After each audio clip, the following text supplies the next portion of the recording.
സമുദ്രനിരപ്പിൽ നിന്നും 7200 അടി ഉയരത്തിലാണ് ഈ തടാകത്തിന്റെ സ്ഥാനം. ചുറ്റും മലനിരകൾ. ആ മലകൾക്കിടയിലൂടെ ഒഴുകിയെത്തുന്ന അരുവികളും സരിദാഗ് എന്ന നദിയുമാണ് ഇസ്കന്ദർ കൂളിനെ ജലസമൃദ്ധമാക്കുന്നത്. ഇവിടെ ഒരു റെസ്റ്റോറന്റും അതിനു മുന്നിൽ നദിയിലേക്ക് ഇറക്കിക്കെട്ടിയ ഒരു പ്ലാറ്റ്ഫോമുമുണ്ട്. ഒരു കാലത്ത് സോവിയറ്റ് നേതാക്കൾ ഒഴിവുദിനങ്ങൾ ചെലവിടാനെത്തിയിരുന്ന ഒരിടമാണിത്. പ്ലാറ്റ്ഫോമിൽ ഏതാനും സന്ദർശകർ. എന്തോ പാനീയത്തിൽ ലയിപ്പിച്ച വോഡ്കയാണ് കയ്യിൽ. സൗഹൃദ മനോഭാവമുള്ളവരാണ് ഇവരെല്ലാം. തങ്ങളുടെ നേരെ ക്യാമറ തിരിക്കുന്നതിന് ആരും വിരോധം പ്രകടിപ്പിക്കുന്നില്ല.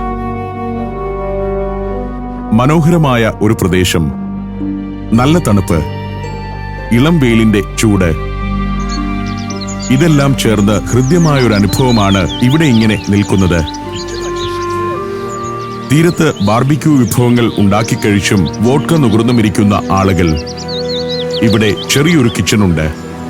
ഓർഡർ ചെയ്താൽ ബാർബിക്യൂ വിഭവങ്ങൾ ഉണ്ടാക്കിത്തരും. ഞങ്ങൾക്കായി ഷഷ്ലിക്കി ഓർഡർ ചെയ്യുകയും ചെയ്തു. അതുണ്ടാക്കിക്കൊണ്ടിരിക്കെയാണ് പാചകക്കാരൻ എന്നെ പരിചയപ്പെട്ടത്. അമിതാഭ് ബച്ചൻ തുടങ്ങിയ ഇന്ത്യൻ താരങ്ങളുടെ ആരാധകനാണ് അദ്ദേഹം. ഞങ്ങൾക്കുള്ള വിഭവമാണിത്.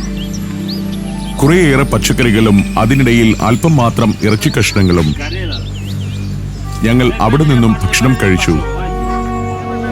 ഇന്ത്യൻ സിനിമകളുടെ ആരാധകരാണ് തജിക്കിസ്ഥാനിലെ വലിയൊരു വിഭാഗം ആളുകൾ. ഇനി കൂടുതലായൊന്നും ഇവിടെ ചെയ്യാനില്ലാത്തതുകൊണ്ട് ക്യാമ്പ് സൈറ്റിൽ നിന്ന് തടാക തീരത്തുകൂടി അല്പം സഞ്ചരിക്കാൻ തീരുമാനിച്ചു. ടൂറിസ്റ്റ് കേന്ദ്രത്തിന്റെ പകിട്ടോ വൃത്തിയോ ഒന്നുമില്ലാത്ത ഒരു പ്രദേശം. കേരളത്തിലെ പല ടൂറിസം കേന്ദ്രങ്ങളെയും പോലെ ഒട്ടൊരു അശാസ്ത്രീയമായ സംവിധാനങ്ങൾ.